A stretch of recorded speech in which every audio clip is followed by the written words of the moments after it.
நீங்கள் ஒருபோதும் பிறரிடம் பகிரக்கூடாத 4 விஷயங்கள். 1. உங்கள் குடும்பத்தை குறை கூடாதீர்கள்.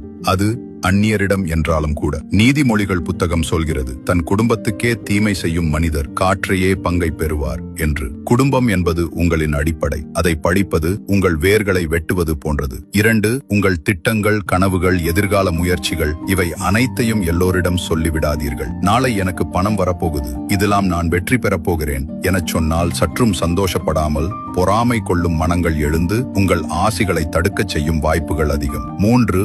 உங்கள் சம்பளம் எவ்வளவு அல்லது பணத்தை பற்றிய பிரச்சனைகள் யாரிடமும் சொல்ல வேண்டாம். நீங்கள் சம்பாதிக்கும் அளவோ சந்திக்கும் சங்கடங்களோ வெளிக்காட்டினால் அது வறுமை, குறைபாடு போன்ற ஆவிகளுக்கு பாதையை திறக்கும். 4. உங்கள் வெற்றிகளை எல்லா சமூக ஊடகங்களில் போட்டு பரப்ப வேண்டாம். நிறைய பேர் உங்களை பின்தொடர்வது உங்களுக்கு ஆசீர்வதிக்க அல்ல, சிலர் உங்களுக்கு தீமை யோசிப்பதற்காகவே. உங்கள் உள்ளத்தை யாரிடமும் திறக்க வேண்டாம். உங்கள் பலவீனங்கள், பயங்கள் இவை அனைவருக்கும் அல்ல. அவை தவறான கைகளில் சென்றால் எதிரிகள் அதை பயன்படுத்தி உங்களை காயப்படுத்த வாய்ப்பு உண்டு.